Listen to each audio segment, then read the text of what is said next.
Cool. Cool. Let's do that. Yeah. Okay. Cool. You mentioned about we're just summarizing this book. If any of you have read Decentralization, Balcacatera and Cal, they're both professors, and basically it's a book published last year, and it's a book that argues that the next way to organize humans and technology and work together. So putting like work to be done and humans and how to make that connection is DAOs, and that's where the world's going. So they make a few fundamental arguments. The first one is that organization 1.0 was hierarchies, like starting with the military, top-down command and control. Information goes up, decisions go down the pyramid.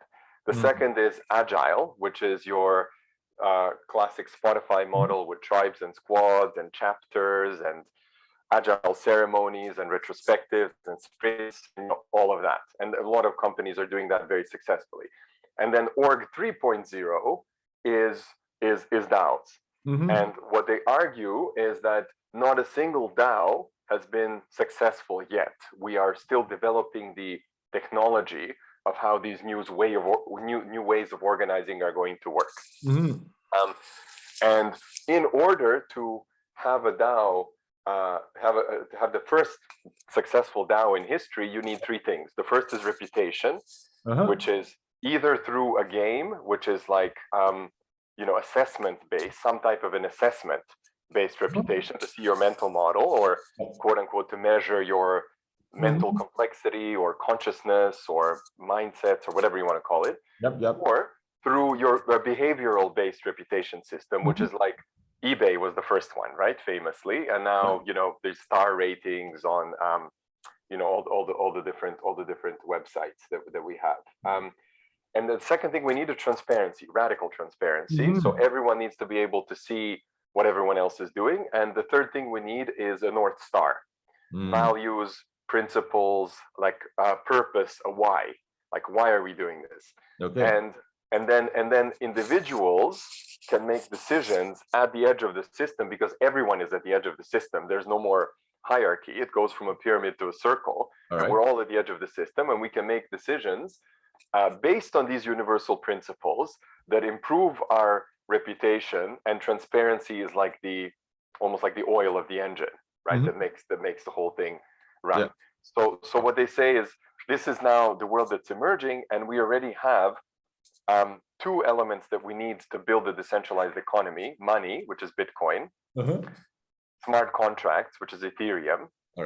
But what we're missing is reputation, governance, finance, services, history, and transcendental values. Those are the 6 things that we're missing. So we have 2, but we're missing 6.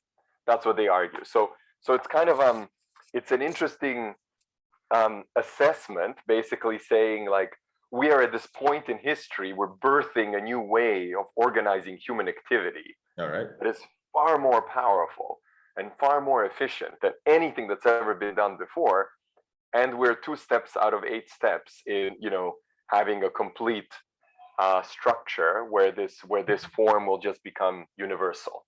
Where anyone opening up a company will just set up a DAO, and it will just be like this. Cool. That's very cool. Nice. All right. Yeah. So what do you like? It's like because you have like a pretty I was like looking through your intro, right? That you kind of posted in the channel just now. Let me just pull it up again, right? Nikola profile review. So basically, you have a lot of experience with culture, transfiguration, and stuff leadership and spirituality and stuff like that. Yeah. So I guess the kind of simplest way is I've worked with over 200 of the world's biggest companies in pharmaceuticals, oil and gas, banking, governments. So that's been my role in consulting, is to advise the senior leaders of these companies around organization topics. How do you organize work? So that's how I got a lot into agile, organization design, process design, culture, values, leadership development, talent development, all the HR processes from recruitment to retention. And actually, one of the questions I wanted to explore with you is, how do we, or how can the Global Dow Alliance, in your perspective, and sort of what you see, contribute to the emergence of the first truly successful and complete DAO? And I'm actually pitching to DevX DAO to do a project in this area where we would analyze, look at the most successful DAOs currently existing in the world, right? And there's some quite big ones now, and understand what are their main pain points. And then prioritize out of all the pain points that the DAOs have, let's say, what are the top 3 pain points? Okay. One of them, from what I'm hearing from early discussions, is recruitment. What typically called recruitment, or you might call member selection, or whatever you want to call it, because they're saying, look, our process for letting in new members is quite inefficient. As in, we let in people who are there, what they said in their own words, for extrinsic rewards rather than intrinsic rewards. In other words, they're there for the wrong reasons. So how do we filter people coming into the DAO to make sure they're coming in with the right reasons? They actually want to contribute. And then secondly, once they're in the DAO, so DevX DAO has like 600 proposals they funded for between $10,000 and $50,000 is my understanding each. So they're doing a bit like the DAO tooling. And many of these, some of these projects haven't gotten back to them in months.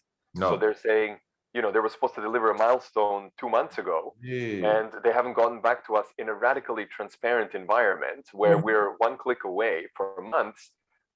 Maybe we should stop funding them. And that's in traditional organizations, you would call this performance management. We can call it whatever we want. We can come up with fancy language, but there needs to be some process to monitor and make sure that people, once they commit to doing work on behalf of the DAO, they actually do it. And if you don't follow up, then there's some consequence, right? You call it consequence management in organizational science. And finally, how do you exit a DAO, right? You cannot keep growing for, it's not like I have 100,000 Instagram followers and most of those people don't engage with me at all, right? There's a core audience of maybe a couple of thousand or maybe even less, right? So how do you then at some point say, well, you haven't been active for 6 months, do you still want to be a part of this DAO? Because we really, like what you said in the group, right? You have 36 members. It's only people you deeply connected with that you invited to the group, rather than just everyone you met, right? Otherwise there'd be hundreds of people and you wouldn't have that coherence. So that's the hypothesis, let's say, my hypothesis. And then once we do kind of the diagnostic and a little bit the design, then we pick those 3 processes and we say, let's actually design them. What does an optimal process look like? Maybe they play the true side game for reputation, and maybe that's a part of the entry process. That they play the game. Maybe there's some, I don't know, I don't want to bring old world thinking into the new world, but there's probably some aspect of assessment. But interesting, during their community call, we mentioned this point around assessment, and immediately someone who's quite active in the DAO said, who are you going to exclude and why? And he said, when I was in 4th grade, they told me I would never be good at maths, and they kicked me out of maths class. And clearly he's carrying some charge. And he also said, look, many people, when you judge them, when you assess them, like traditional corporations, right? You have your CV, you have to do interviews, you have to do psychometric tests, and many people are excluded from the system because they didn't have the right university, or they didn't have the right years of experience, or whatever. But in the new world, we don't want to bring this judgment energy, because who knows, these people could develop into the most brilliant contributors to the DAO, but maybe they just don't have the right experience now. Right, and that's a big issue with traditional companies. But DAOs are much more inclusive. So there's this tension between how do we make sure there's some assessment and some judgment, but it doesn't exclude. It's fully inclusive of all differences and all disabilities and all preferences. So Yeah, so that's kind of an interesting question, because now that we're moving into this much more inclusive world, how do we make sure that we don't bring back that same judgment energy? So anyway, so this is an interesting, because I'm feeling a bit like there's an opportunity, at least for me, to be a part of a group of people, and that's why I got excited meeting you and hearing your speech and hearing about the Global Dow Alliance. To come together with a number of people who are leaders in the global Dow movement, whatever that means, and together innovate. What does the first successful Dow actually look like? And what I can bring to that team is the knowledge and experience of having done this in the corporate world, at the top of the corporate world, as in like what's the latest and greatest in today's organizations, because it's always helpful to build on what exists as a foundation as we kind of move forward, right? So that's the kind of piece that I feel like I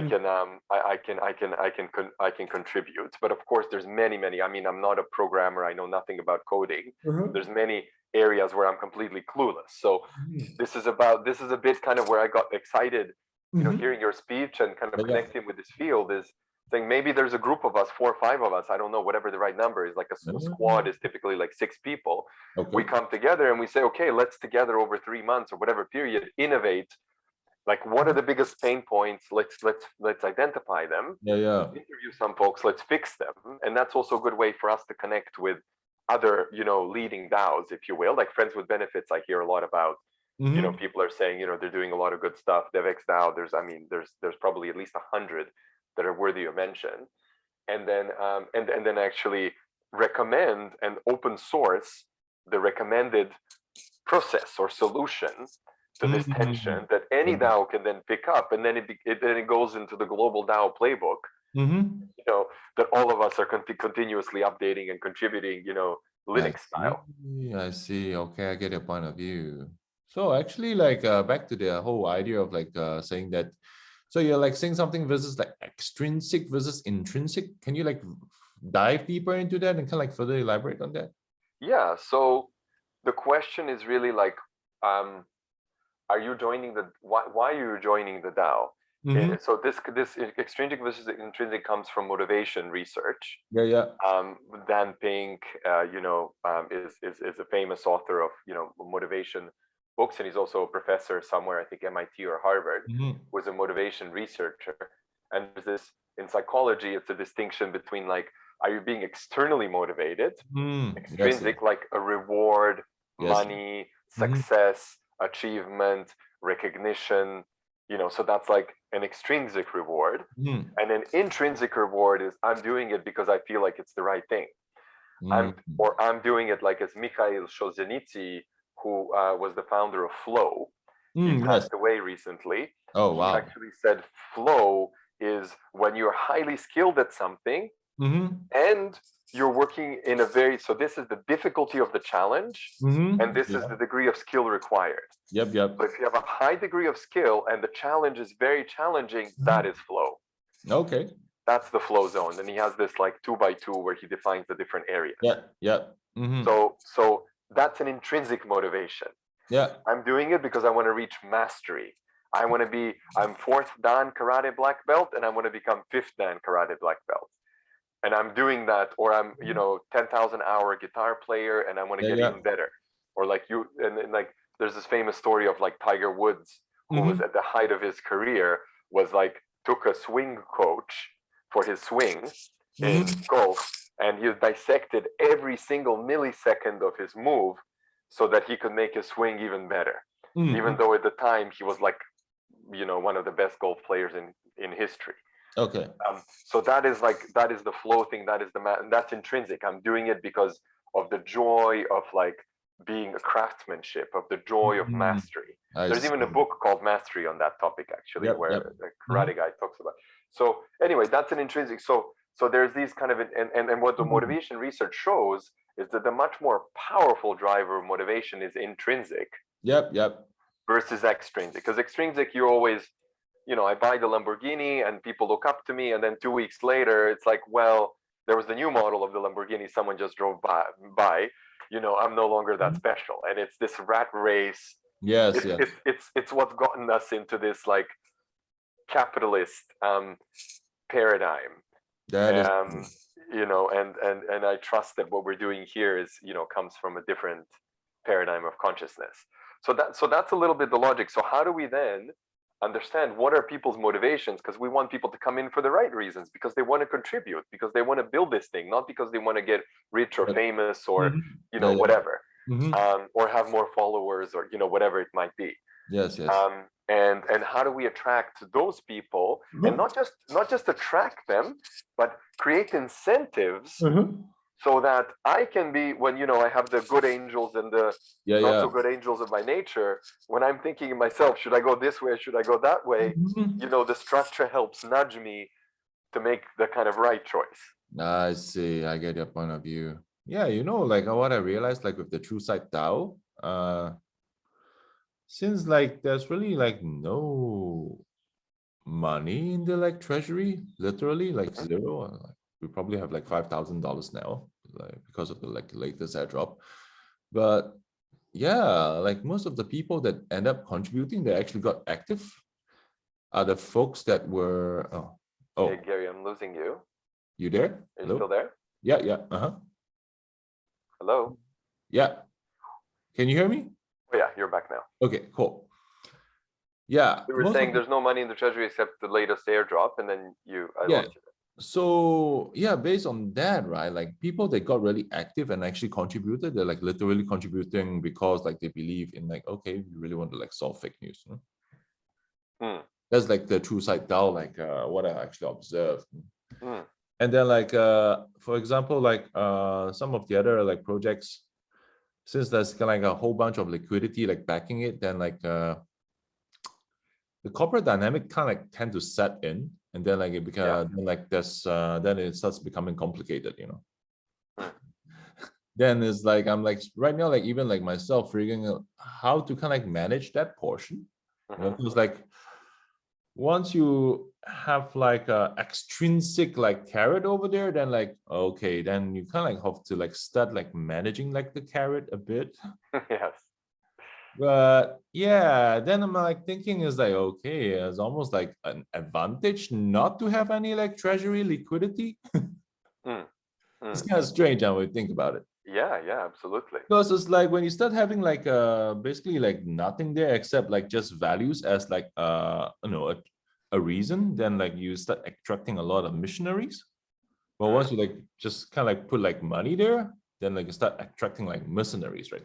In fact, I think there was like a research somewhere that said that hey, people once you kind of like start using like monetary rewards, right, then like the whole like intrinsic like motivation just like, starts fading away really fast. That's the Dan Pink. There's a really good video with this like animation on YouTube based on Dan Pink's ideas, which is exactly that. It's like if you are, depending on the type of work you're doing, if you're doing work that is predictable, repetitive, does not require creativity, then monetary awards are great. You know, I give you $20 more per whatever hour you work on the General Electric factory line, and you will on average actually be more productive. But if the work is unknown, VUCA world, creative, constantly changing, different tasks, requires a lot of collaboration with different actors, incentivizing through money actually could get you the opposite effect. You will become less productive. That's true. If you incentivize in this way. Yeah. So there's actually some really good kind of research on that that's scientifically, academically proven. Yep. And you know, and that is, I love that you're also noticing it in real life, and that's you know, beautiful. You say actually it's a blessing that we have, you know, less money, because it's true. You know, it's true. You would then attract a different group of people, which doesn't mean you shouldn't have structure. Of course, we need structure so we can relax within the structure, and we have some sense of in my former company McKinsey, we used to call it role clarity. You know, role clarity is helpful, and it doesn't mean that role clarity should not change over time. It can be very dynamic. But that I know kind of Gary's responsible for this, Nikola is responsible for this, you know, Iris is responsible for this. Then we can then you know then at least there's some a coherence that gets created through that. Yeah. So yeah, the role clarity thingy I observe as well. It's like before I kind of like help like define like all the different like roles. Let's do like, okay, well, this person is like really good at this, right? And we started like saying, hey, maybe you like should just kind of like do that, and then like kind of like inform like the rest of the DAO members that this person is actually like doing this, right? At first there's like a whole bunch of ambiguity, right? Because like people kind of like guessing like who this other person is like doing, and then there's like kind of like that's kind of like during like the initial phase when like the DAO members are all kind of like slowly coming together. And then like later on, once like the roles become more solidified, then like you start seeing like the whole momentum like picking up, at least like we've been through side down. Yeah, exactly. Yeah, and then I would say like at the initial like portion of like its life cycle, yeah, the various DAO members were not very active. Or it's like almost like when I kind of like post like stuff in like the channels, I don't really get like much response. Like when I like started talking more to them, I realized on the side, oh, okay, a lot of them are shy, and they don't even know who's who, right? It's like most of the time, like when they like post stuff, they don't even like bother replying because it's like don't even know who this person is.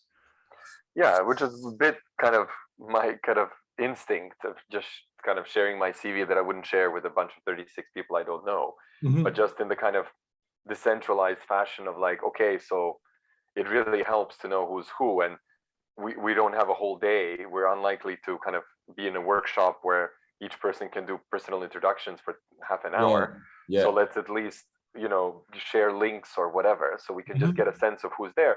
Because once I know who else is there, then that will spark ideas, or maybe I can connect him to this person, or maybe we can do this kind of thing together. Or it's I called it collective intelligence or collective awareness, because once the group is more aware of itself, then naturally more collaboration will emerge and sort of co-creation. And then like one thing you kind of like start noticing whereby like the group is like still slowly coming together is whereby after one person posts, you see like the other like person coming in and immediately building upon that, right? Yeah, that's beautiful. Plus one.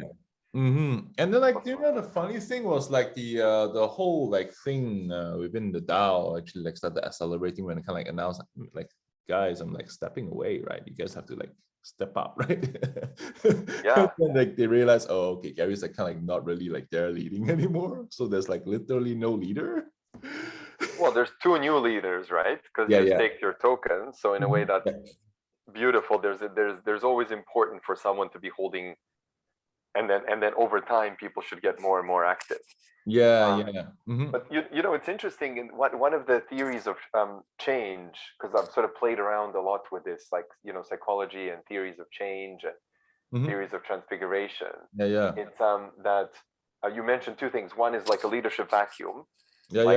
You consciously create a vacuum by stepping out as a leader, and then people need to step in. Right. That's quite an important principle. And then a second thing is anyone who's affected should be involved. That's true. And it's interesting because if you think about in corporates, like the number of times, for example, I work a lot with values and culture. The number of times that organizations have said, these are going to be our values: customer first, service, teamwork, excellence, whatever it might be, innovation, just in a boardroom, like a number of senior people, the CEO and the top team get together and they discuss it with a consultant perhaps, and I was often that consultant, and be like, okay, we're going to have these 5 values, and these are some of the behaviors, and now this is our new culture. Now, if you have a 50,000 person organization, you're expecting every single person, or 300,000 person organization, every single person in that organization to embody, first of all, to believe, and second, to embody that culture. And how can they even start by believing in it if they weren't involved in any way in crafting that, right? So it's, but on the other hand, if it's a call center decision on how to optimize the call center lead process, lead generation process, then fine, then let that team within the call center lead generation make the decision and involve only those people. Okay. So there's really something interesting in if a decision affects everyone, everyone should be involved. That's the principle. Because otherwise, you're making a decision on my behalf. Fine, go ahead. Go create the culture. So go live the values. So I think that's also really interesting, is how to create these processes for community involvement beyond just voting. It's like, values and actually like just voting the value into existence. Doesn't really work like that, huh? It's almost like you kind of have to observe like how the what are the values like that's really being manifested, and just like actually name them once they manifest like themselves, rather than saying, hey, we're going to transplant the value. Yeah, that's lovely. I love that. Yeah, I love that. So let me then ask you a question. You have how long has True Sight been going on for? Dow has been around since October. October. Okay, October, November, December. Okay, so it's about more than 6 months. Okay. So within those 6 months, what are the top 3 values you have observed people actually living and in reality and being guided by in their decisions and actions? I think one of the first thing was like diversity, right? I think because of like the way it was like set up, right? It's like the whole DAO was like really diverse from day one. Yeah, and then after that was like integrity, because that's like basically that's like basically the whole like core of like this whole project, right? It's like credibility, right? Isn't that like integrity? And then like the other one was kind of like somewhat like baked in and introduced by myself, because I kind of like really like to have my autonomy, and I kind of like literally like structure like workplace like for myself that I actually would enjoy working in. So I was like, all right, I don't really like too much like structure, control, management and stuff like that. It's like, okay, it's help yourself, man. And then like the governance model in such a way that it's like, okay, you kind of like commit to wanting to do something, sure, just like write it on the ledger. If you like actually get it done, great. If you don't, well, it's still sitting there on the ledger, right? So next time like someone comes to me and say, hey, can I do that? I was like, sure, but last time you like tried to commit to this, but that did not get done after like 3 months, and this one's like on the critical path, man. I don't think we can trust you with that, right? And then it becomes like really honest conversation, right? But then that that also it's interesting, because what you're now talking about is accountability. Yes. And autonomy and accountability are 2 related values. As in order to have true autonomy, you also have to have accountability. And it's always interesting with values, is like in McKinsey, for example, we say caring meritocracy. It's a meritocracy, clear, like you perform, it's called up or out. You perform, you go up. You don't perform, you're out. Finished. Like it's clear. Every 3 months you get evaluated, committees, blah blah blah. But it's a caring meritocracy. Right? So it's a little bit like what you're pointing to is really important, is that you're saying there's a balance between autonomy and accountability. And in order to have autonomy, we have to have accountability, because you love autonomy because you want to work the way you want to work without much structure, and you want to have that freedom. I very much resonate with that. And there's also then, as a result of my freedom, if I break something, then like, okay, you broke it. It's like, okay, I broke it. Okay, what does that then mean for my engagement next time in this thing? Am I gonna be like, okay, I broke it, and next time it's a really important thing for the community, and I'm not gonna take it, or am I gonna step up next time and be like, okay, I broke it, but that this time I'm really gonna put in the effort, so I wouldn't get excluded, but something needs to shift. So it's interesting, these kind of polar balance values. Then it's almost like, you can commit yourself to doing something, but I guess like they kind of like build up your reputation again until like people actually trust you enough to kind of put you on the critical path, just do some other stuff that's like not related to the critical path, right? It's like low risk. Then like the frustration level of the other contributors would then actually go up, and it's like wait for you to get stuff done, Yes, exactly. And then that's like the reputation piece as well. Is if I don't deliver, I lose some reputation tokens or something. And if I deliver, my reputation tokens go up. So there's some also mechanism for measuring accountability once I'm in the DAO itself. Yeah. So like the interesting thing is that basically becomes like how much tokens you hold, right? There's like basically like your reputation thingy. Like I think like a lot of the DAOs, I'm not really sure, like because like a few of them I came across, you could like basically inject funds into the DAO to actually like get governance tokens and stuff like that. But in the scenario of like true side DAO, literally you have to work your way in, right? Even if you kind of like want to buy, you like it's like, okay, I don't really want to like spend my own time and like want to buy into it. Then you just like go and hire someone to actually like do stuff, and you like promise to pay that person, and then kind of like that person gets paid like whatever money you pay, and then you actually earn like the tokens for their contribution. And do you have like do you have like a value tokens and reputation like governance tokens, or you just have one? No, just like only one, right? Okay. So I cannot buy your tokens on kind of somewhere. You could. There's like only like 150,000 like of those like listed on the DEX exchange to purchase. But that's kind of like about it, right? Actually, no one really bothered to like go and buy it, even though I say it's there. If you want to, actually, you could. Because like right now, the game is still being developed, right? Right. So, well, I mean, you buy the token now, so what? It's like there's really no utility, isn't it? Right. It's early. Yeah. And you have 10 million tokens, I saw somewhere in total. 1 billion like total minted like tokens, but they're all like locked up in the reserves. So far, there's only like close to 1 million tokens issued out. Got it. Yeah. Got it. Okay. So, I was like having this funny idea. Well, I'm sure by the time we kind of like spend like $1 billion worth of manpower, probably like solve the problem. If we actually get there. But actually, when you think about it, right, if we actually get to like $1 billion worth of manpower, man, that actually like that whole thing like really gained a lot of momentum. Yeah, as in each token is worth $1. Is that what you're thinking? Yeah, of like manpower in kind of like invested in building the DAO and actually shifting it forward, you know. Yeah.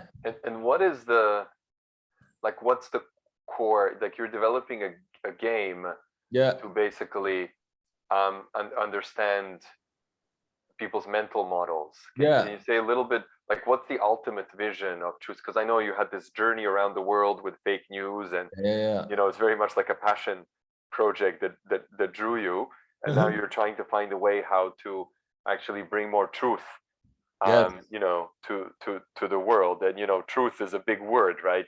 That's so hard, huh? Some of, you know, some spiritual teachers that I came across say there's no such thing as truth. And then others come in like Goenka from Vipassana, you know, coming from the Buddhist tradition, says the truth, you know, this is the truth. And you know, you have it's a word that's quite how should I say, quite charged. Yes, I realized that, you know, like different people, like truth means different things for different people. Actually, like it's funny, like you like kind of mentioned like Vipassana. You've been like through that? Yeah, I've been to 4 of them. Wow, 4. Nice. I'm a Vipassana meditator, but that's a bit like when you saw my CV, it's this kind of like, like my whole journey is bringing kind of the corporate world and all the stuff I've done there with kind of the other half of my life where I've done all these coaching programs and facilitation and transformation. So really how to bring transfiguration into the world. And transfiguration means divinizing matter. That's what it means. It means helping us connect that world that we live in this world, and then bringing the timeless human principles that have always existed and all the ancient wisdom traditions have pointed to. You can call them values or ethics or principles into the day-to-day life, into matter. Yeah. So it's like interesting you like brought it up, and it's like I actually like went through like the whole Vipassana myself. And then the person that actually like got us introduced was like Vibhu, who was like the CEO of Edmodo. And Vibhu Mittal, who was the CEO of like Edmodo. He's actually also part of a DAO member. Okay. Then what I heard from him was like Gwen Kaji, the guy that started the whole movement. When he like escaped from He's the one that says the truth. Yeah.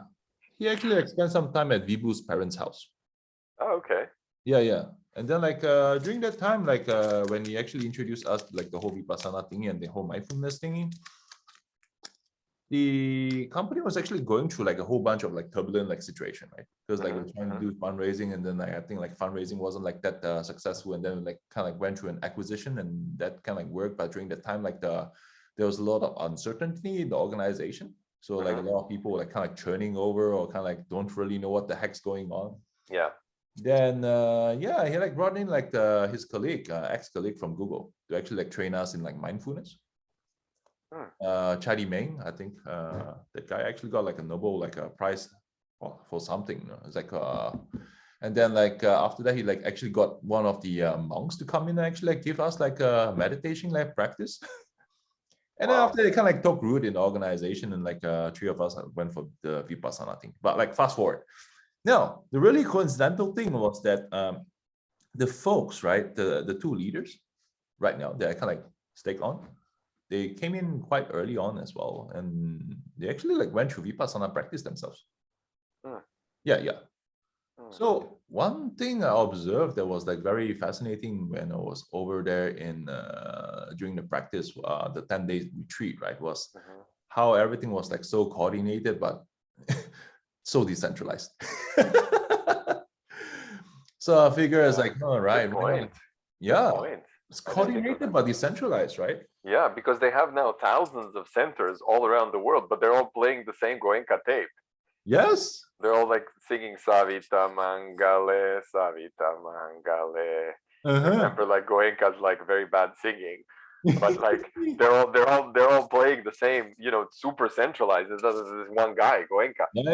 But the centers are just like proliferating like mushrooms all around the world. Yeah, good point.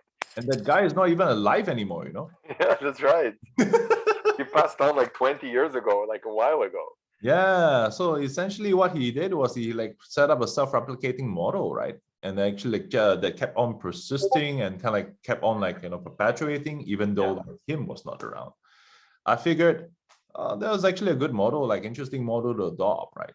And then like the truth thingy, I was like, okay, fake news, that's quite bad. Okay, let's like see if we can like kind of like, I didn't really want to go like too philosophical in that talk, but a whole bunch of like the governance, I was like reading up through like all the Buddhist like scriptures, as well as like the Taoism like scriptures, and it's like what are the principles we could actually use, right? Yes. Like self-balancing, right? Yes. Yes. And this is so this is an another interesting potential project that for the Global Tao Alliance in a sense of kind of emerging the next the Tao infrastructure is looking at all the, so there's actually been research where people have spent their careers academically going through the Noble Quran, the Bible, the Torah, and like the ancient scriptures, and analyzing what are the values that these different stories, if you want to call them, are pointing to. And what they found is there's actually research on like what are the values that are most common. For example, in Islam, fairness. Fairness is one of the values that shows up most often in the Quran. And so what are these universal human values that are there also in philosophy and psychology and so on? And then how do we hard code them, algorithmically, to the extent possible in algocracy, kind of governance by algorithm, Web3 way, decentralized way, so that becomes the Goenka's voice on the tape that's 30 years old, put in a cassette player or a CD player, and then the decentralization can thrive out from there. See, that's like interesting, right? It's like, and then I was like reading up like this book by like Tony Hsieh. Implement the holacracy, delivering happiness. And like the whole theory about like atoms like colliding. It's like, okay, wait, isn't that kind of like? And then like for a bit, I was kind of like messing around with like some other experiments, right? One was the idea of like it's like permaculture, which was based on like Dr. Fukuoka's like one straw revolution. I actually like used like my friend's like backyard for that. And after that, like during that time, I got interested in like cultivating mushrooms as well. Yeah, so like how like the myceliums actually like work, right? I was like reading up a lot of that. I was like, oh wow, the principles are interesting now. So I figured, how do you actually like create a model that actually like basically tries to replicate all this into one? And yeah, this is kind of like the iteration of where it is right now. It's kind of like just evolving from my perspective.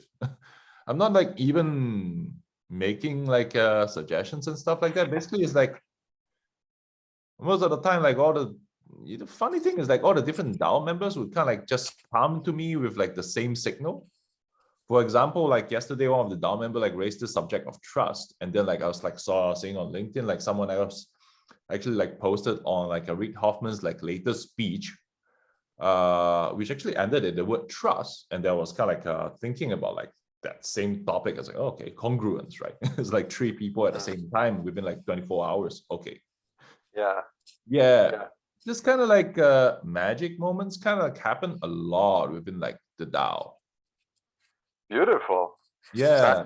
That's a signal that, you know, one of my mentors always used to say, Nikola, it can imagine it much greater than you can.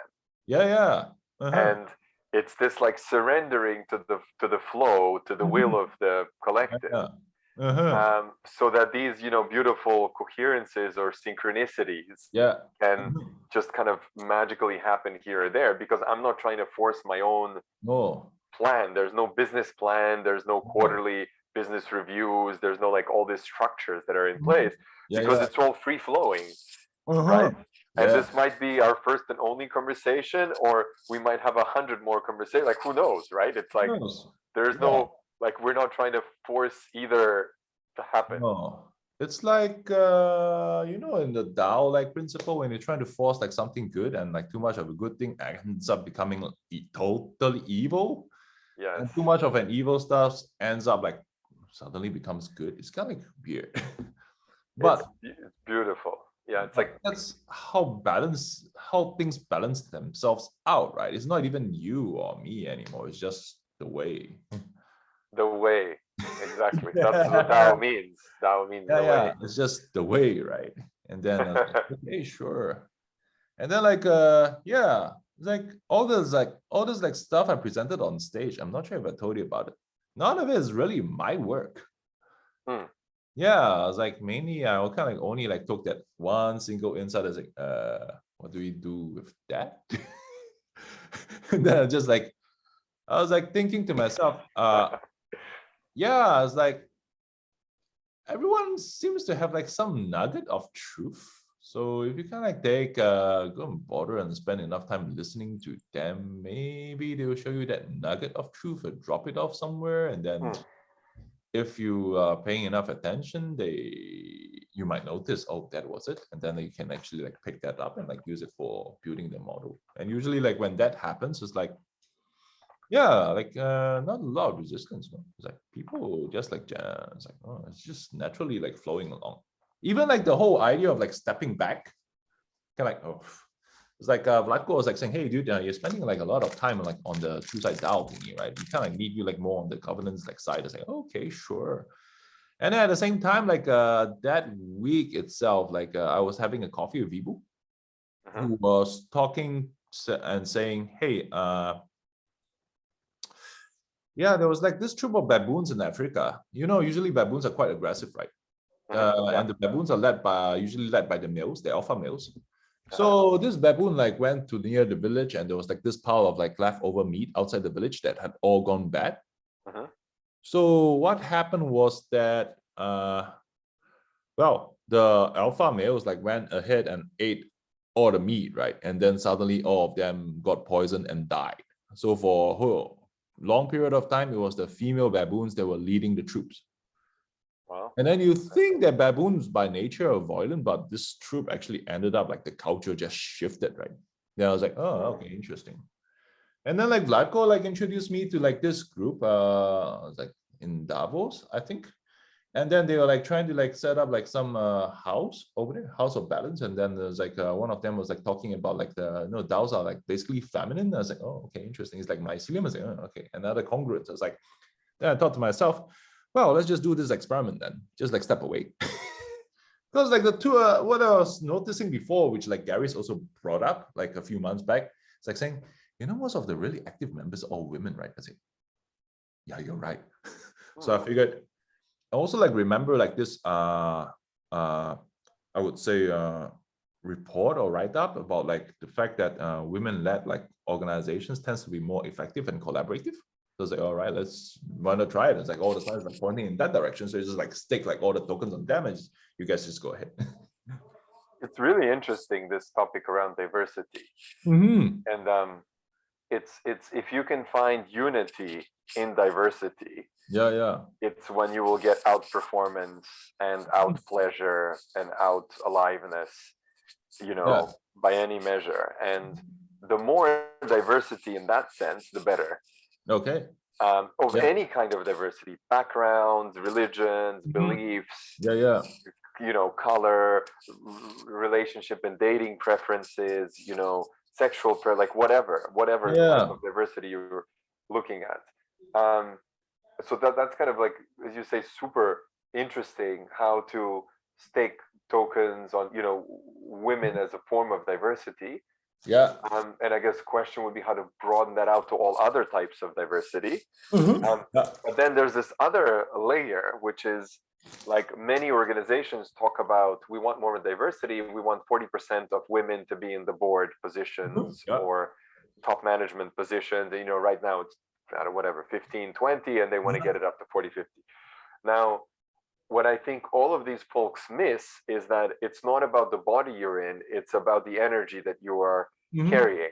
And there's an archetypal masculine, archetypal feminine energy that we all have in ourselves. And this is what kind of the whole field of Tantra is about, is weaving these two energies together so you become whole, and then the energy can flow through your meridians. Okay. And what I've noticed in many consultancies in particular, globally, but also, I mean, I'll speak about consultancies because that's where I've spent most of my career, is the women actually become more like the men. They're like bulldozers. By the time they become CEOs or top management, they have so much masculine energy that it doesn't matter that they're in a woman's body, because they're like, they have so much of this, sometimes they're even more masculine than the men themselves, because they needed to be in order to survive in a very masculine environment. Wow. So it's about how can I, for myself, speaking about myself in my life, and it's something I journey with on a daily basis, is integrate both of these energies. So there's surrender and there's action. So there's, following and going with the flow of things, but there's also like intention and saying like, okay, now I'm going to do a few of these things. There's both the opening and the closing, and the sort of the breathing in and the breathing out. So there's there's balance. There was like this book I came across called The Choice, written like by one of I've read it. That's interesting, right? I mean, it's like when you like see conflict, is it contradiction? Actually, it's not. Usually it's like just misunderstanding of the underlying assumption. Exactly. Yeah. So usually if you kind of like have like enough people like thinking about it and poking at it, like what ends up happening is that it actually becomes clearer and simpler. Yes. Isn't it? Yeah. If you go down,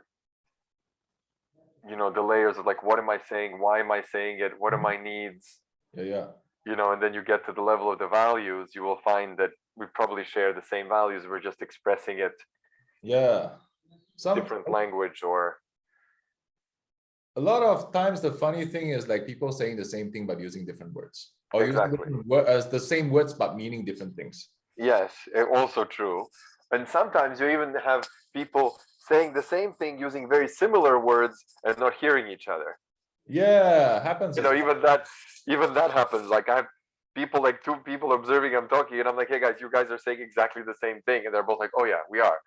But there's this kind of energy that gets into, oh, you're not hearing me. Or I think it's something in the acknowledgement. Like if I say, thank you what you shared, Gary, I heard you. You know, I understood what you're saying. I really loved when you said everyone has a nugget of truth. If you pay attention, you can see it and pick it up. And if that happens, there's no resistance. It's such a beautiful quote. So in that way, I'm acknowledging that I've heard you, and then you have less resistance to, you know, to making another point without listening to me. And that's what often happens is like, you don't feel heard, I don't feel heard. And then we're just like, no, hear me, hear me. There's a screaming child inside that's saying, you know, mommy, you know, hear me, I'm here, like come for me. But actually, we're saying intellectually the same thing. Yeah. And then let's see what else. Yeah, it's like almost like when you kind of like enter a conversation, but just like give up whatever like idea you have in the head and just like see what's actually like being said by the other side, right?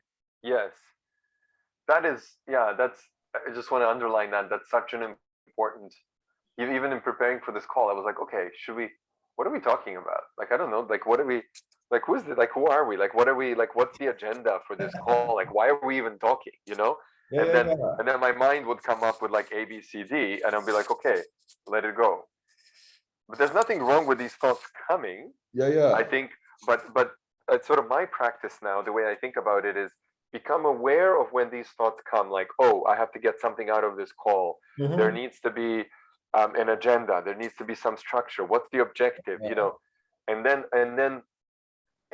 observe, where's the thought coming from? Is it from a fear that I'm going to waste my time, that I'm not good enough, that, you know, the meeting's going to fail because of lack of structure? Is it, you know, lack of preparation? Like, where's this coming from? Because if it's coming from a good place, you know, it's probably something to explore. If it's coming from a fear, then maybe it's good to let go of it. Or and sometimes like, you don't even understand what the context is, right? Exactly. And actually, like, that was like one of the things I kind of like was experiencing, and like one of the things that was kind of like conveyed to me like by another Dow member. Was like, yeah, lately I've been like dragged into a lot of meetings half the time, or like you know, I was like, don't even know like why I'm there, or like what's it about, and it's like what's the context. And then like one day, like you know, we're like talking about, okay, transparency, radical transparency. It's like, and then like Fatima, who's actually like the lead. I should actually introduce you to her afterwards. You guys should chat. But she's on. She's like saying, you know, Gary, the CEO of Google just like had a chat at like the Stanford, like you know, Stanford, like I don't know what was it. It's like Obama was actually there as well, like giving talk about misinformation. So the CEO of Google was like saying, yeah, radical transparency is good, useful, but if you don't actually have like the context, right, it's just mainly just like raw data log, right? It doesn't really mean anything. It's like, and you know, it's like then it like reminds me of like the stuff that Reed Hastings like brought up, right? It's like context, not control, because like you provide the person the context, then you just like, okay, this is the context. Now help yourself. Whatever solution come up with, maybe is the best because like you're the subject matter expert. Yeah, and then like the funny thing, like with like when helping like build out like the global Dow Alliance, like because like some of the projects like kind of like they have liquidity and funding, and it's like kind of like hiring a whole bunch of headcounts right here in Serbia right now. And I was like, half the time I'm like dealing with like people, I was like trying to hire people for functions that have like zero experience totally. And I was like, okay, sure. And they're like just like listening, and it's like, hey, tell me like what's your mental model, man? Just treat me like a person that has no experience. Just like, what's your mental model? How do you actually go about it? It's almost like just sitting through a crash course. No? And this is when you say mental model, what do you mean by that? It's like, okay, for example, all right, if you're gonna like do commodity management, to me it's just a word, right? How would actually go about the day-to-day? You know? How do you actually like structure the activities? You know? Like what are the kind of like touch points you have in mind when you say, okay, this person asked this, okay, or what kind of like things would they usually ask? It's like almost like saying, I don't know. I don't know what I don't know, man. You probably know what I don't know, and like what I know I don't know, but more like what I don't know, what I don't know. You see, the unknown unknowns. Yeah. Yeah. So if you can like sit there like long enough to kind of like figure out like, okay, that person's like mental model is this for this space, and then kind of like sit through like enough people like to understand what their mental model is for that space, can maybe somewhat triangulate what the actual mental model is or what the average mental model is. Yeah. Interesting. And how many, what would you, I mean, yeah, I don't know. I feel like I want to ask you what your perception of Serbians is in some way, as in you've interviewed a bunch of people and you've had privy to their mental models in a structured process, but I don't even know whether there is such a thing as a more Serbian mental model versus another. Probably not, actually. It's probably a bit of a random question. Maybe I'll just do a cross-cultural like comparison. They're very I would say they kind of like, they have a clear like idea of like their thoughts, and they're like pretty comfortable expressing their thoughts. Yeah. Like we compare, like say, to some of the cultures, like half the time they're probably like either not comfortable expressing their thoughts, or they have like haven't really thought through it yet. Right. Yeah. So like that's my general sense when like interacted with the locals here. Interesting. So you would say they've formed opinions. Yes. And they're ready to express them. Yeah, and they can like express their opinions very strongly, you know. And then like from my perspective, it's like, okay, usually I just like, okay, give you your space and just express it, right? And I'm pretty okay, like letting a person with very strong experience, you know, express him or herself, until it's like, okay, you have like a different opinion and you have a different opinion. Then I was like, okay, I shall not be the go between. You guys balance yourself out. Nice. Yeah. I was like, it's kind of like takes up a lot of my energy to be the mediator, and I know I'm not a mediator. Oh, good for you. Good for you, brother. Yeah, I love that. I love that. It's very relaxing to my system because I have been the mediator. I mean, almost my job has been in a way to, I've stepped into organizations of like 20, 30,000 people as the mediator between the board and the CEO and the employees and the customer. And in a way, I feel like it's so much tension trying to hold the whole. You know, it's this like concept that I feel very strongly about, is like, how do we all lead from the whole? So I'm listening to the whole. What does the whole need to also in the environment and the community, not just the shareholders, the people with the money, the people at the top of the system. I'm listening to everyone, all the signals, and then I'm playing my role, which might be a sales agent, or it might be the leader of the system, or it might be a consultant on the side, for like, how can I serve the whole?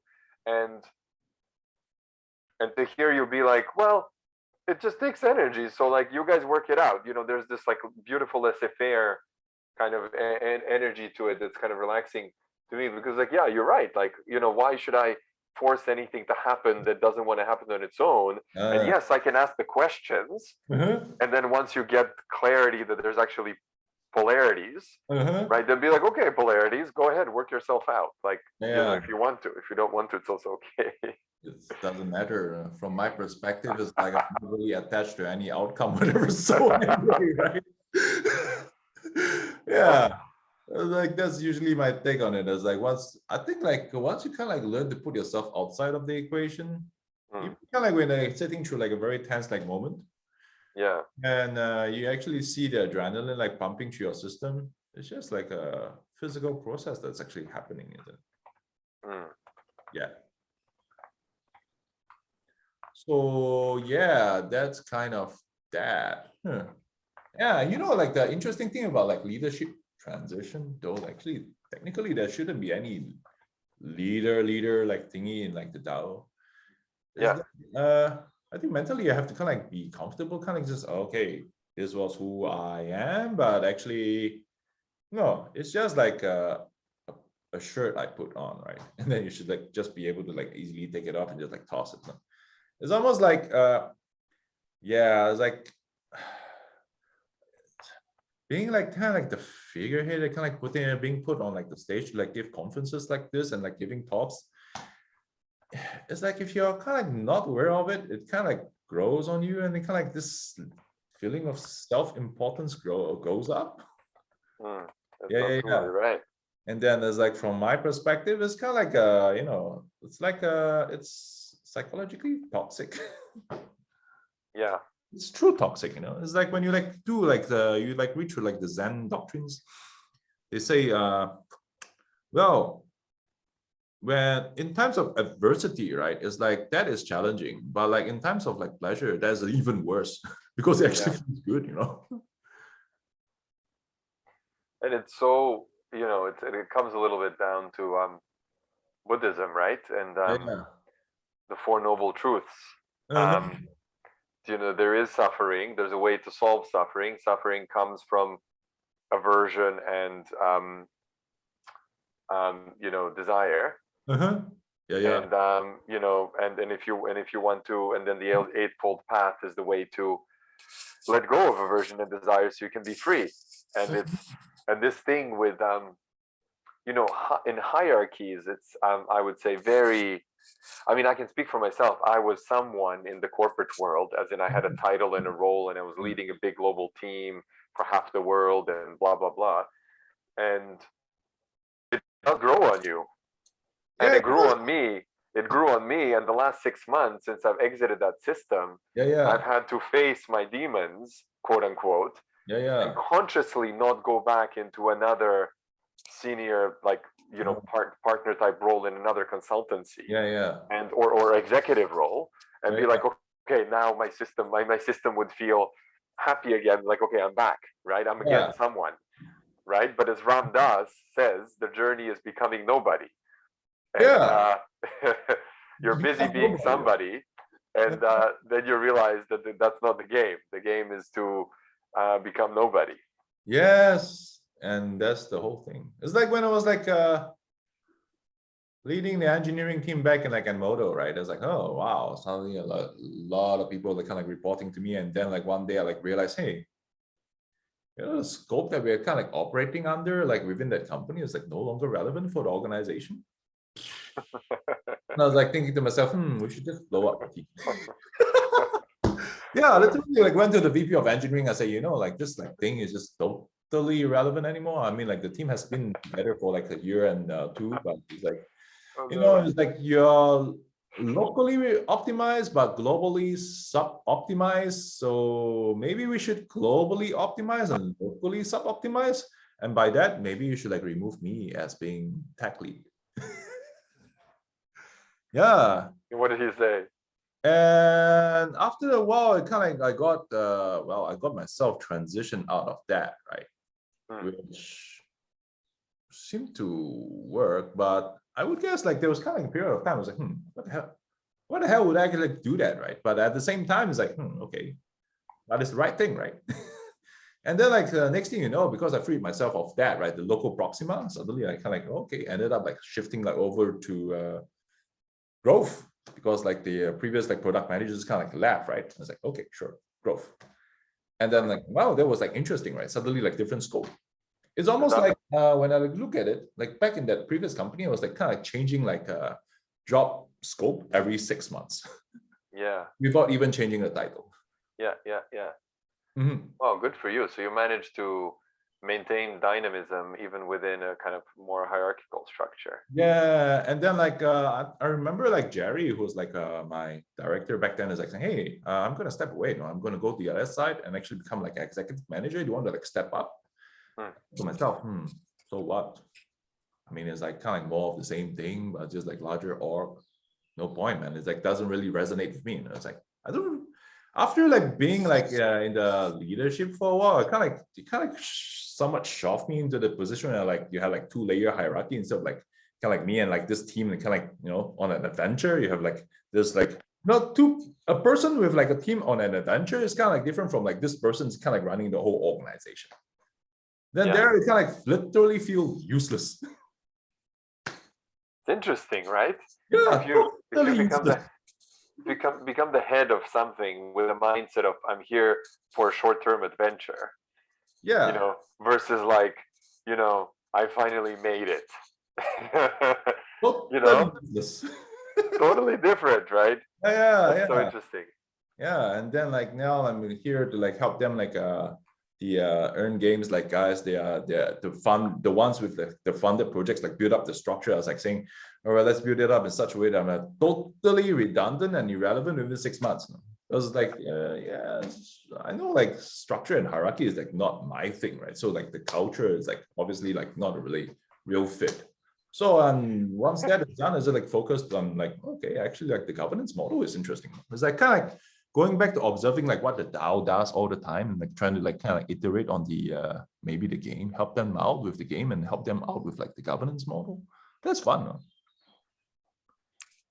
Wow, that's such a that's really refreshing, right? I think that's you're a living example of the promise of DAO ways of organizing. Because you are self-employed in a true sense of the world, that you are giving yourself work depending on what you find interesting, exciting, and what you see as an adventure for some period of time. And then you go in a different adventure after that. Yeah, it's like I was actually doing this side experiment ever since like COVID, right? Because like one of my ex-clients say, hey Gary, I need to build a new system for the feng shui software that's kind of like outdated. It's like, dude, I have no idea how like to build that. So he like threw me a whole bunch of books, right? I said, okay, sure. It was kind of interesting. And then like pandemic happened, I was like locked in the house. And I was like, sure. So I spent like 2-3 weeks like reading through all the materials and kind of like pulling out all the principles and actually like turning it into a system on the Excel sheet again. And I started figuring out, okay, how do I actually like use it? So I was like, okay, maybe I should. Then like I saw a few correlations, which I didn't really talk about in the conference. Like for like 2 years, I was like using that to kind of like see where the star alignments are and what's actually happening on Earth, right? To like see what the correlation was. I was like, interesting. So every time like some shit happens, I was just, okay, it's kind of like that sign, like that the elements kind of governing heaven or earth. And it's like, okay, next time like it happens, I'll just, instead of fighting it, I'll just borrow the energy and do something else. So somehow, like during the whole pandemic, I guess I was really lucky because like all the timing was always spot on, right? In terms of the activities I chose. Like last year, I was kind of like starting like up the whole thing as like a centralization. But like this year, when I kind of like took my natal chart and like plotted it against the year sign, is like saying, this year you're gonna work with friends and basically you're gonna just be a friend and you're not gonna like be having like much like self-accomplishment. So forget about it. It's more about like just gaining insights. And I was like, sure, let's just follow it along. And next thing you know, it's like, oh, okay, we are now in May, right? Okay, that's a DAO. And it's not even me, it's them. Wow. So you do lead by horoscope as well, it sounds like. Yeah, kind of like basically like pull from a lot of different systems and just experiment with them. Right? I mean, it's like, yeah. Yeah. Yeah, I really resonate with that. I think I can subsume you're a bit of a systems thinker based on this conversation. Yeah. And I'm also one or one of us, in a sense that I get energy from looking at all the different like sources of data and then looking for patterns. Yeah. And then trying to, like, you use the word triangulate even once in this conversation. Yes. Trying to triangulate and see like, okay, based on all these disparate data points, like what's somehow in the middle here. Yeah, that's fascinating, right? Just kind of like look at the that whole like fake news like research thingy, like the 4-year thingy, and eventually like that thingy. It's basically entirely is a triangulation system, isn't it? Yeah, exactly. Yeah, exactly. And I'll give you one more example that's quite different from this. So okay, I think I did once that what you might find interesting is I took a couple of friends and I asked them to do every single assessment that they could find under the sun around their purpose, strengths. So they did their horoscope, they did their human design, their gene keys. They look at their chakras, whether they're overactive or they did the positivity index. They did the Myers-Briggs types indicator. Yeah. We looked at their palms, so we did palm reading. We looked into their history and what were the kinds of jobs that their parents and grandparents and great grandparents or lineage. We looked at their core wounding. Like, you know, usually it's something around belonging or not being worthy enough, or, you know, so what was the core wounding you're carrying from childhood, like that, all the kind of like psychologically, right? And then there was 20 different, and then we looked at like Strengths Finder, right? The Gallup Strengths Finder. What are your strengths? So like all these different lenses, and then we looked at, like, again, systems thinking, pattern recognition, like what's in the middle. Sometimes your gene keys would say you're meant to be invited to do something, but then everything else would say you're meant to be the initiator. And then you say, well, you know, if you look at only one assessment, because the psyche and the human soul is like all this soul mapping, the human soul is so complex that it's very difficult to say, hey, Gary, you should be doing this, you should be based on one methodology. But if you look at the intelligence of all the methodologies combined, and then you look at for the triangulation, you know, it's super interesting what you find in the middle. Yeah, it's like you don't actually have to even go so complex, right? Usually, like, you take like the different models, and like the top 3 attributes are the ones that's interesting to look at, and sometimes that's like commonality. Exactly. And then you look at the top 3 attributes across 15 different assessments, and you see, like, are they actually matching or not? Yeah. So like even like the whole like Basel system, the NATO chart system, and the Clifton like strategy strength finder, they actually like all point to the same stuff. No? It's like exactly. It's like basically it's like saying I'm actually like not the most suitable person as a manager, and just forget about it. It's like just send me out, tell me to find trends and patterns and bring it back. Yeah, just like for my role, you know. And then I was like, yeah, that's probably why I wasn't like really feeling interested when they kind of like tried to make me like the engineering director, because managing people.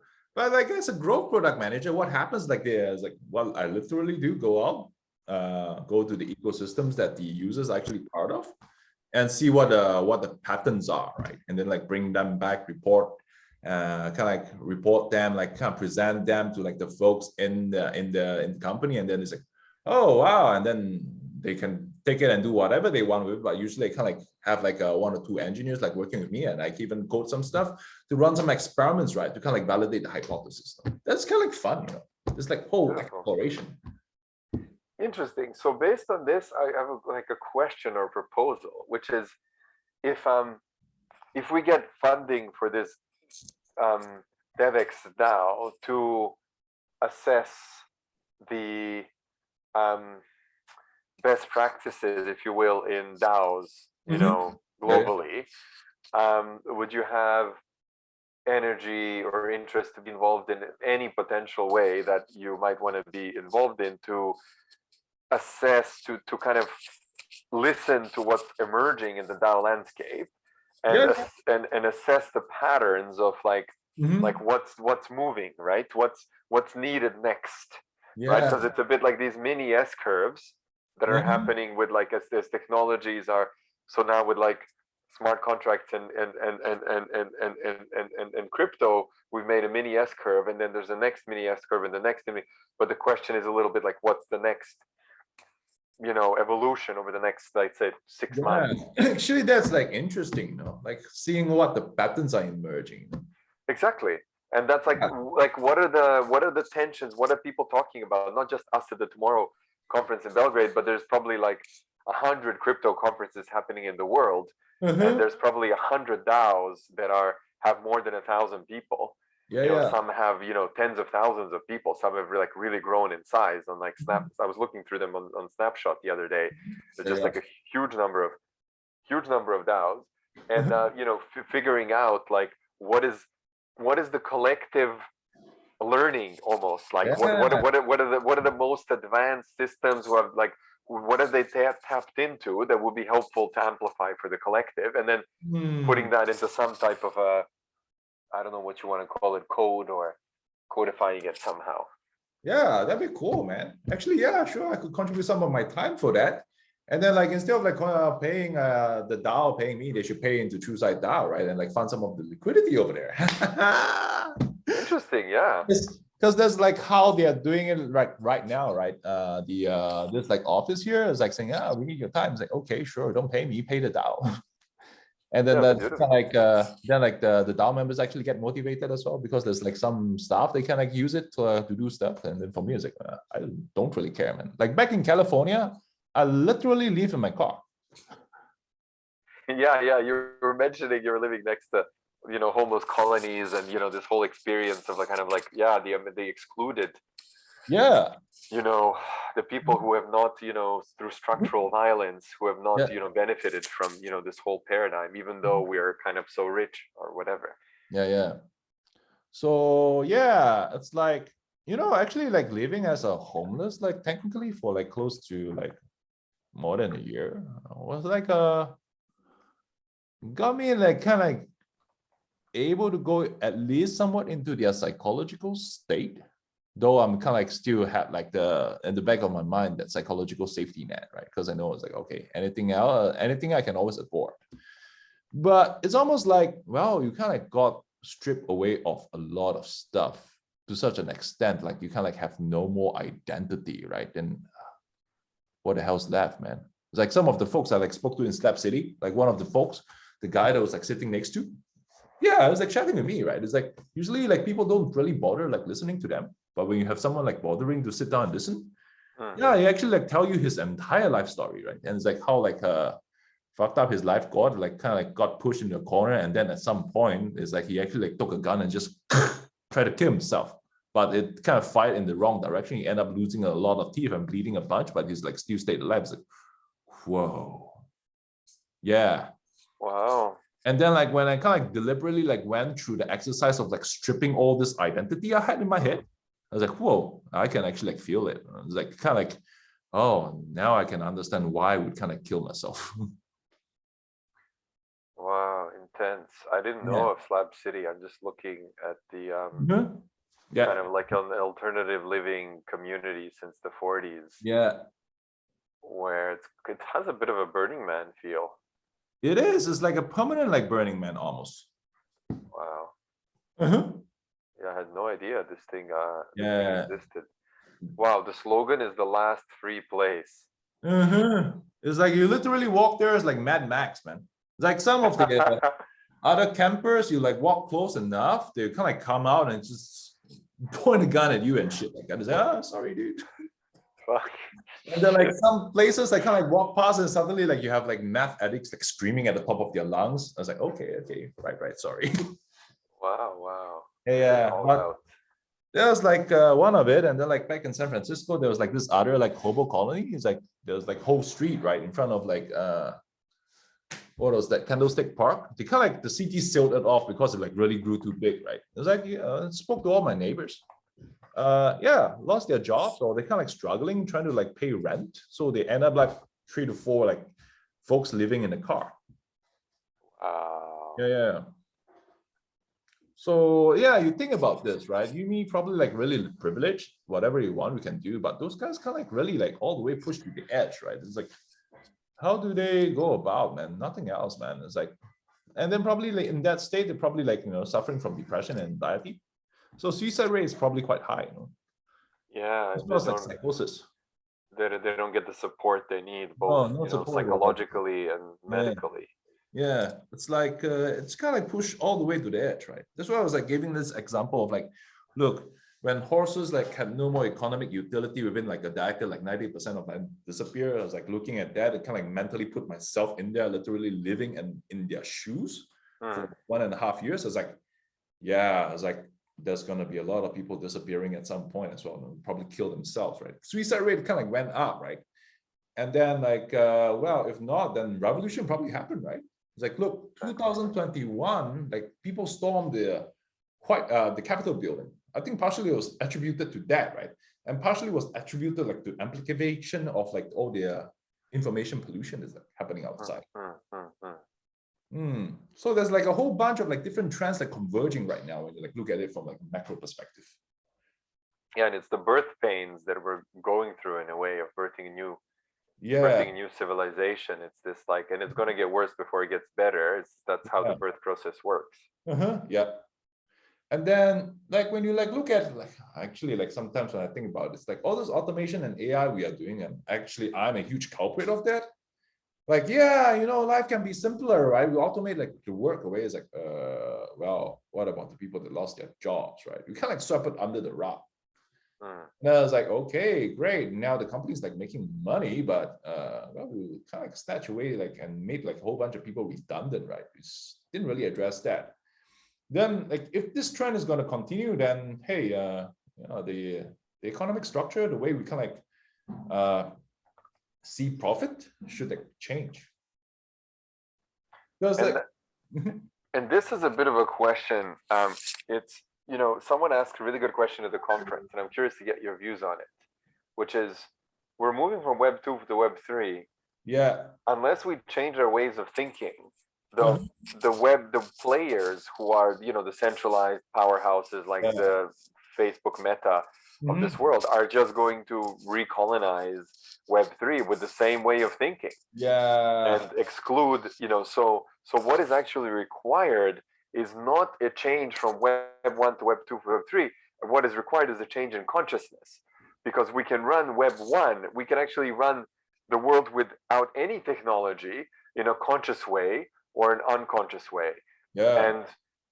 Or wounded way, or whatever we want to call it, with this kind of like the masculine patriarchal paradigm that we've been in for 5,000 years. The kind of like greed, centralization and individualism, and all the things that are kind of like meta programs in the consciousness that are then kind of creating the reality in which we live. And the question is, okay, so then if we agree that consciousness is what needs to shift, and perhaps if 8 billion people in the world did a Vipassana at the same time, or within a month in the world, that kind of thing would just like massively shift up the entire consciousness of the planet. But the question is, A, do you agree with that? And second is like, what are the shifts in consciousness that are required? Actually, it's like kind of like, if funny you kind of like say that, right? It's like, also as soon as you like put a matrix on something, it actually like falls into like the the extreme good becomes extreme evil. Who knows, man? It's like like forming like a whole fundamentalist like society. Right. Like, I think at the root of it, right? It's like, why do we need control? We need control because we fear, right? We fear because we like fear dying, right? But when you like look at it, it's like a lot of like the stuff you're like trying to do like right now, like trying to acquire resources, trying to become special, trying to like acquire like reputation, is like, hey, we deep down like just fucking fear dying, right? We kind of like want to feel special and adult because like we feel that, at least like from the Asian perspective, when I grow older, I have all these resources, at least like my last days, right, will be somewhat more comfortable than I did not. Right. But if you could took a step back and just like say, hey, you know what, the sensation is going to happen anyway, right? Might as well just like condition your mind to just get used to it. Your death is going to happen anyway, right? So might as well just like learn to like let go, It's like that control, right? That sense of control is like when you kind of go into a roller coaster ride, it's like kind of going up and then suddenly it goes down, right? The acceleration, that control that you kind of trying to get is when you kind of start having a lot of fear and like grabbing, and you kind of hang tight, right? That's what we call control, right? And then like when you look at Tao's, like Lao Tzu's like Tao Te Ching, there's this stanza, right? In nature, like all the living things are supple and soft. It's only most of the dead things are like stiff and hard. Then like from that perspective, is I would say kind of hard. And it's like learning, like kind of like getting people to like see that, hey, actually the world is full of unpredictable phenomena, fully uncertain. Just let go, man.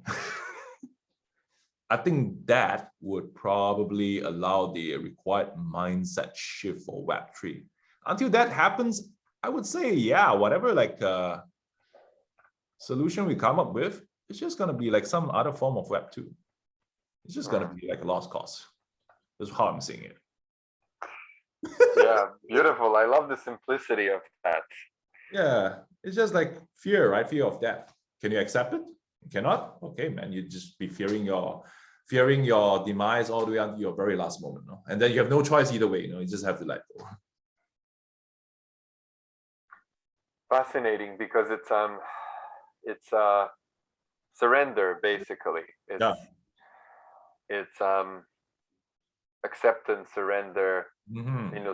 So much has been written about that. Yeah. And taught about that. But Yeah.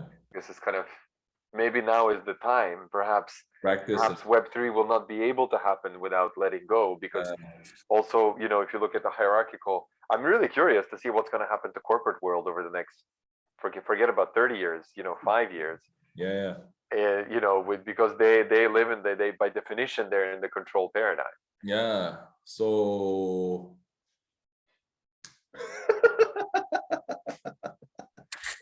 I have no idea, man. It's like then you think about like the DAOs as they scale up, then like you have people that actually starts feeling the need to control. Then at that point, like structure starts happening, hierarchy starts happening. Then like then wouldn't it be another form of corporate?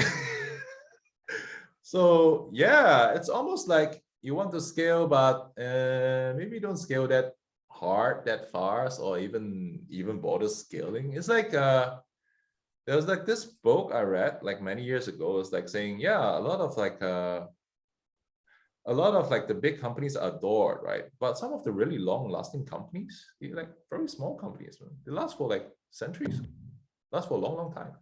Yeah. And then like there's almost like I came across like a similar principle, but in a totally different domain. I was in South Africa. I went to visit this like reptile museum, right? There was like a whole bunch of snakes in there. And I was like talking to the owner, do you feed it a lot? It's like the snakes. It's like, no. It's like if they grow up too fast, too big by eating too much, they don't live long. Yeah, actually, if they like don't eat as much, they live longer. And this humans also. It's like there was this research by the Teresa monkey. There's called the Teresa monkeys, right? There's two groups of monkeys. One group was kind of like put on like caloric restrictions, and the other just get allowed to eat as much as they want. After like some time passed, right? This group that ate as much as they want, they look like way older and like kind of biologically aged more than this group. So yeah, it's almost like maybe the future will be very, very small organizations run by DAOs. Yeah. Might be a good thing. Who knows? And that brings me to the point of community, which is something I've been, interesting. You were kind of renting this house. I mean, one of the things I'm pondering now and in many conversations is to create like for a bunch of us to move together somewhere where we can co-live, but also co-parent and also co-work. And there's kind of a nucleus that we can then all move from, but there's a commitment to each other, that we're there for the journey. It's a bit like how the extended family went to the nuclear family.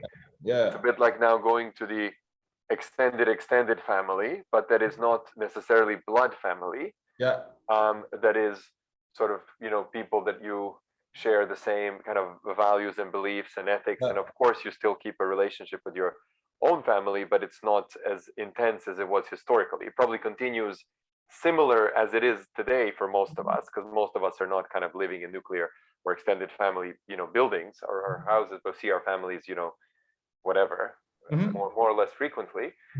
But yeah, moving to a model where there's and then that creates this kind of the village brings up the child type principle, and they're values based, belief based, if you will, kind of community. So I'm not sure if you ever considered or have ever lived in community for an extended period of time. Actually, it's funny. I actually like took out a whole bunch of like slides from the presentation, and one of the slides that got removed was actually like that. Maybe I can share like the unabridged like version. Like, interesting.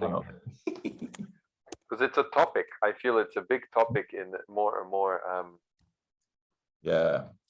It's like the nuclear family doesn't.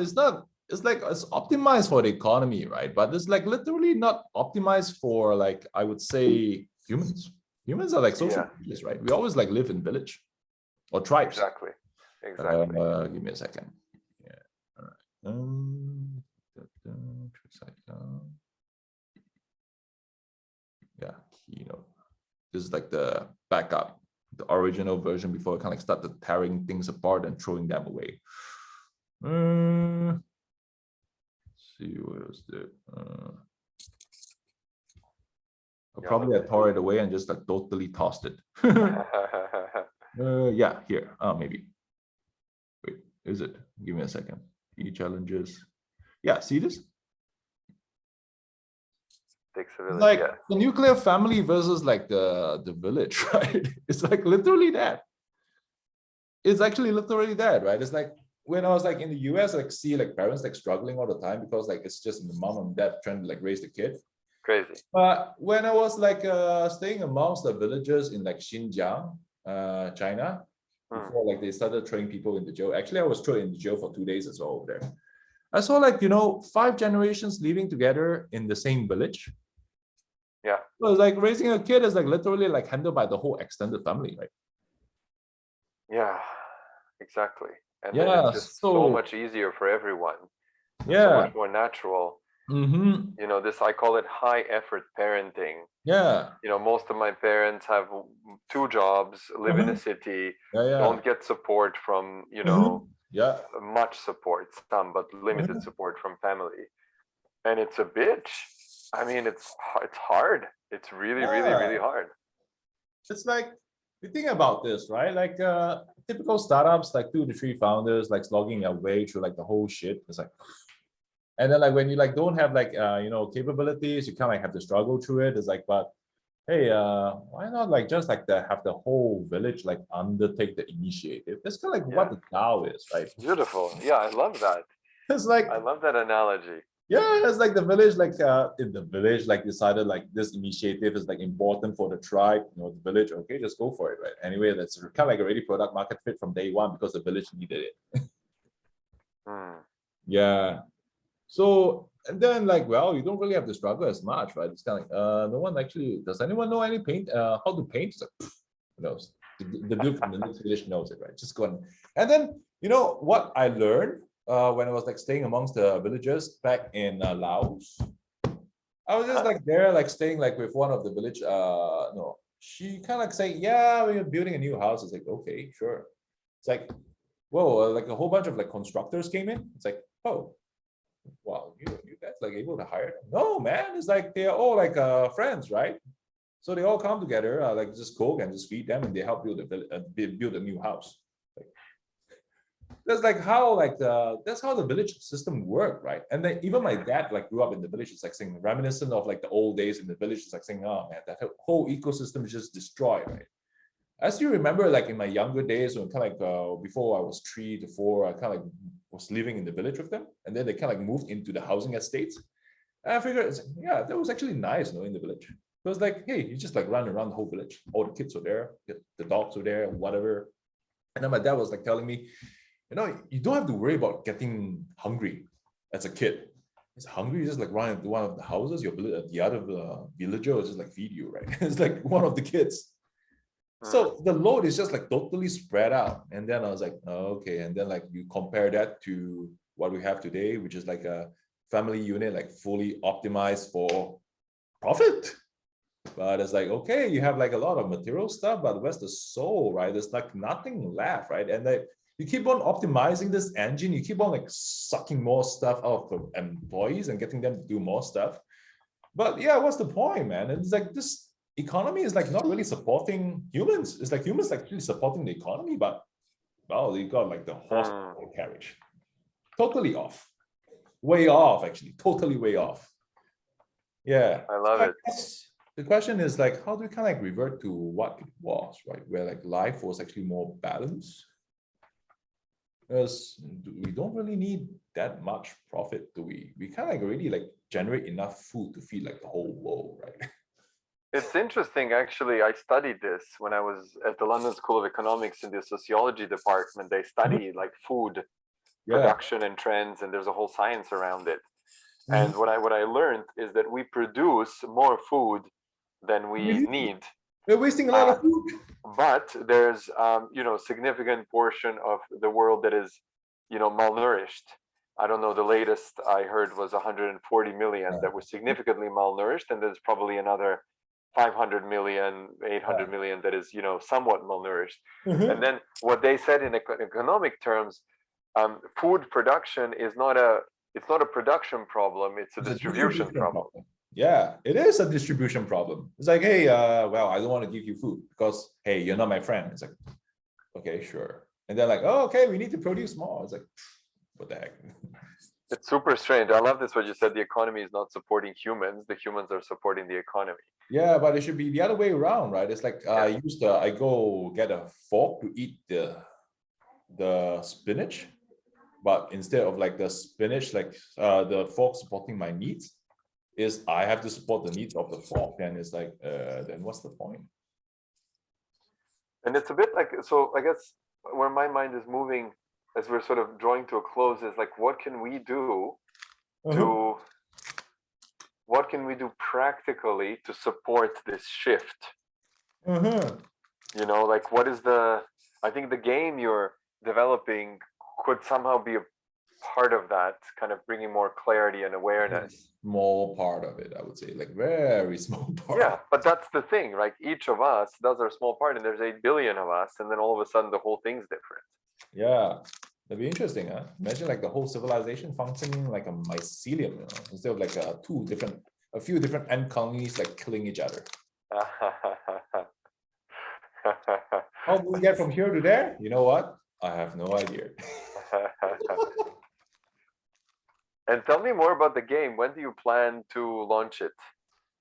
You know what? I have no idea. Because like more is like on like Fatima and like Priscilla and like the DAOs like play, right? It's kind of like always like exploratory. Maybe at some point it'll get launched sometime this year, I guess. Right. Yeah. I can like share the concept deck with you, but the one that's kind of like leading the UX right now, which is good. Yeah, I'd be curious to find out more. Cool. Just to keep in touch. Yeah. And maybe I can think of some applications. Yeah. Maybe something more towards the corporate world. Yeah. Once it kind of gets developed, right? Because yeah. Speaking of which, Nikola, it was like really great chatting with you, but I have like another meeting in like 10 minutes. Yeah, I think it's good to good to jump. So any closing words that you would the way I would kind of like see it is like, well, the usual stuff, right? Generally it's not me doing the thing, and actually I have no idea what the hell is actually going on, but it's kind of happening by itself. It's like, but I must say I really enjoyed talking to you. Namaste. Namaste, brother. Yeah, let's chat soon. I'll if you're on WhatsApp, I'll add you to another group, and then like that's like where all the more active like DAO members are kind of like doing the project planning and stuff like that. You can go, and I really want to like get you like introduced to Fatima. Like, I think like you guys like would have like a good chat. Sounds good. Okay, connect us. Add me to the group, connect me to Fatima, and we'll let the universe reveal the rest. Yeah, perfect. All right. All right, brother. Okay, brother. Thank you so much. Bye-bye.